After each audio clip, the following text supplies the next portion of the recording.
नाथ मोरी अखियाँ प्यासी रे,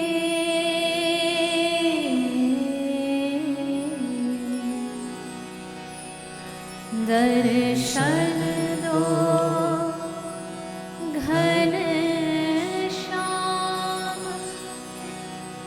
नाथ मेरी अखियाँ प्यासी है। ये जैसे आजकल के ज़माने में टेलीफोन होता है, ये नरसी का भगवान को बुलाने का टेलीफोन नंबर था।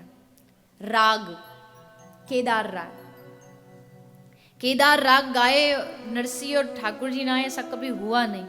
जब भी डायल करे, मतलब जब भी केदार गाए, ठाकुर जी तुरंत उपस्थित हो जाते। हमारे भारतीय सभ्यता में, भारतीय परंपरा में संगीत भगवान को पाने का एक बहुत बड़ा माध्यम रहा, बहुत बड़ा, जिसमें राग, अनेक राग, गाओ तो वर्षा हो जाए, गाओ तो बसंत आ जाए। ऐसे ऐसे अद्भुत कलाकार भारतवर्ष में हुए हैं। तो नरसी केदार गाते और भगवान आ जाते। पर एक बार क्या हुआ, नरसी जी की पत्नी का भगवत धाम वास हो गया। अब पहली बात तो जब पत्नी गई तो सबने बोला, ऐसे संसारियों का सीसीटीवी जो होता है ना, वो हमेशा भक्तों के ऊपर ही लगा रहता है, देखने के लिए क्या कर रहे हैं, अब क्या करेंगे। उनका 24/7 वो भक्तों की सीसीटीवी पर ही लगे रहते और ये ढूंढते हैं क्या कमी है, क्या कमी है। तो बोले अब पत्नी मरी, अब देखो, अब पता चलेगा असली भक्ति क्या होती है। अब जब रोएगा ना बीवी के लिए फूट फूट के, तो पता लगेगा कितना बड़ा भगत है। तो देख रहे थे, लेकिन नरसी ने क्या कहा,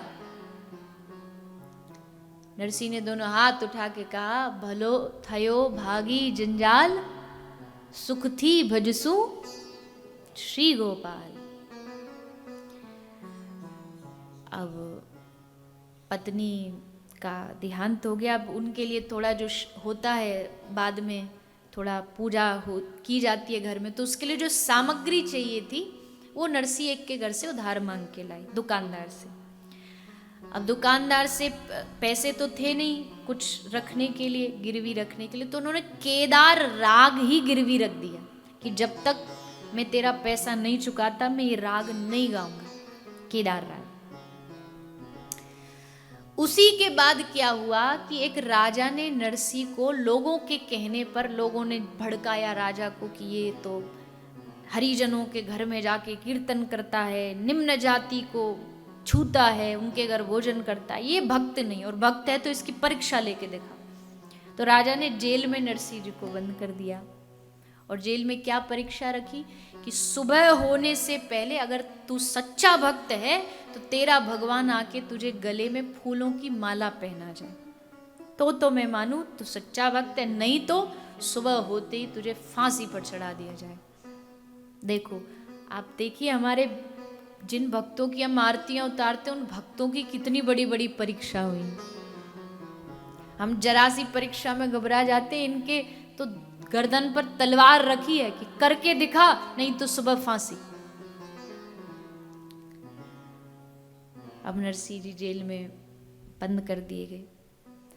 अब नरसी ने सोचा कैसे बुलाऊं भगवान को। रोज तो केदार राग गा लेता था, पर आज गा नहीं सकता क्योंकि वो राग तो दुकानदार के पास हमने ऋण गिरवी रख दिया है।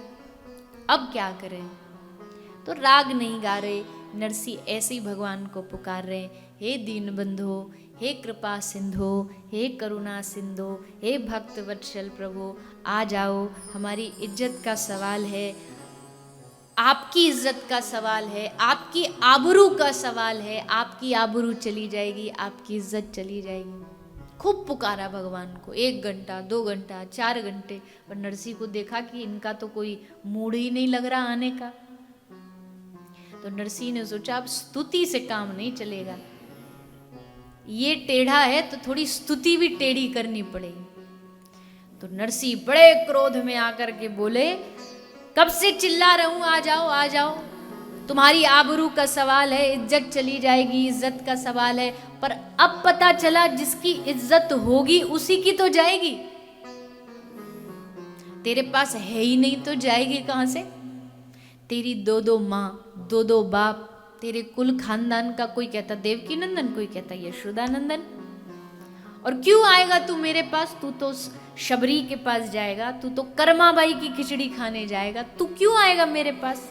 कोई खिलाने को है थोड़ी मेरे पास कुछ। खूब सुनाया ठाकुर जी को, और ठाकुर जी वहां बैठे बैठे हंस रहे, मुस्कुरा रहे, खुश हो रहे। आहा, कितनी मीठी गालियां देता है। देवता बोले प्रभु कैसा भक्त है ये आपका, बताओ, गाली दे रहा आपको? दुनिया स्तुति करती है, गाली दे रहा है। ठाकुर जी कह रहे हैं देवताओं को, देवताओं सच बता रहा हूं, आज तक इसने हजारों बार केदार राग गाया, पर इतना मजा कभी इसके राग में नहीं आया जितना आज इसकी गालियों में आ रहा है। अब आप बताओ, ऐसा भगवान आपको और कहीं दुनिया में मिलेगा जो आपकी गालियों में भी कहे कि बड़ा आनंद आ रहा है, बड़ा अच्छा लग रहा है? कोई हमें एक गाली देकर तो देखे, हम पूरा उस लठ लेकर के खड़े हो जाएंगे, दे दूसरी गाली। और ठाकुर जी कह रहे मुझे बड़ा आनंद आ रहा। आह, कितनी मीठी गाली दे रहा है।